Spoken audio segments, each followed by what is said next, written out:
Hello everyone, welcome back to the Ultimate Fighting Casuals. So, we had an absolutely great fight on the weekend. It was definitely a fight of the night to say the least, mate. 100%. Yeah, we had Whittaker versus Gastelum. Now, I was super excited for the original opponent, which is obviously Paulo Costa versus Whittaker. Gastelum stepped in last minute. I think it was like 2 or 3 weeks notice. Yeah, sort of 3 weeks notice, something like that. Yeah, and wow, I was super impressed with his performance just to start off with. But the more important person to talk about is obviously the winner of that fight, which was Whittaker. And wow, an absolutely amazing fight fought by him in terms of just like the way he fought and how correct it was. It very much reminded me of the reaction we had about Holloway after Cater and how perfect his fighting was. But what do you think about it, mate? I mean, I completely agree with you. His skill level was on full display, and what was really impressive for me was the evolution that Rob showed in this fight. How he lost to Adesanya was jumping in the pocket, and we saw those things still with Till and Cannonier. He got dropped by Till in the first round. The counter-striking from Robert Whittaker was on absolute fire. Yeah, so you think putting that effort into his tactical side of things, actually working on what obviously went wrong with Izzy, and obviously went wrong a few times here and there in those other fights, but obviously he won those ones. This time he actually made that correction and made sure it did not happen again. Exactly that, and it's that evolution which where I want to see him go next. So yeah, absolutely, mate. I think I would like to see him more towards the Izzy side of things after this, because I feel like Robert has now dealt with those people below him. Right, he's definitely cleared out that division to the degree you can't ask him no more. No, you can't. No. Literally, what more can he go and do? If he fights Paulo Costa, if he loses that fight, Paulo Costa doesn't deserve a title shot. He just lost to Adesanya. By putting Whittaker in any other fight than Adesanya, you're lowering his stock and actually making the division a little bit ropey. Yes, because, mate, actually, and to get more into it, the tactical side of Whittaker, this is why we're saying all these things, right? This is actually why. His actual tactical side of it, as we just said about before, the development in making things better, right? How he's actually getting to these places. I think he's the best matchup for Izzy. Because Kelvin fought a great fight, but Robert displayed why he's at the top of the bunch. I think there are only a few fighters that you can say, look, everyone else can fight and they're great, but these people are above and beyond. One thing I want to say about Whittaker, which he did really, really good, obviously, I know you mentioned the pocket and stuff, which was fantastic, but it was the way he applied the pressure, the way he kept moving.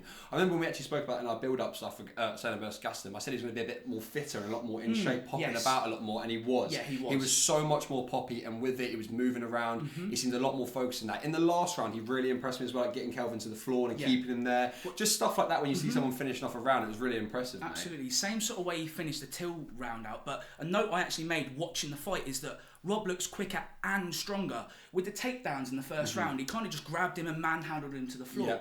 He showed that he was quicker, more powerful, and we said all of this going in.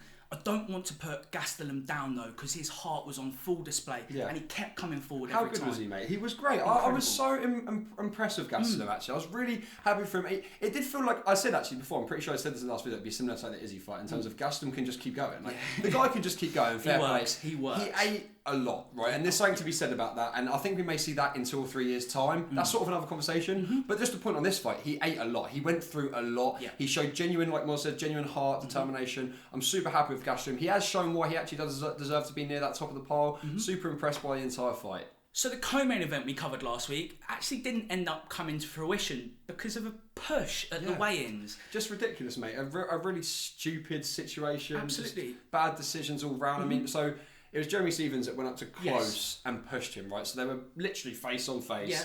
And Jeremy Stephens puts his hands at about this height, which is a bit dangerous. The reason that this height is a bit dangerous because it's that snappy, it pops your head forward, and that's the exact thing, right? Whiplash. Close, unfortunately, it suffered like minor whiplash, whatever it is. It gets doctor checked, obviously, and stuff like that. So I think the key point is he didn't feel 100%, and I don't think that there's any reason to doubt him. It does seem a bit weird, but really, the fault is on Jeremy Stephens. He's had so many professional fights, and you cannot conduct yourself like that. So he's missed out on a massive bag and let himself down.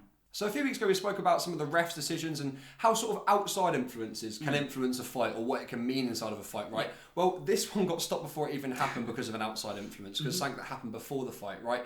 And we have to generally look at what this means for fighters. I think the first thing you said to me was, oh my God, the amount of money on the line. Yeah. Not just for the fighters, everyone. There's so much, like you could talk forever about it. We don't need to list it all, but there is so much money and overall stuff involved in these fights. It's a co-main event, right? And Whittaker's on this. It's not a random middle of the week fight night. This is a legitimate event to make your name out or to get out there, right? To not fight in this because of something that happened in a press conference over, it's so really, really shit, and it's super silly.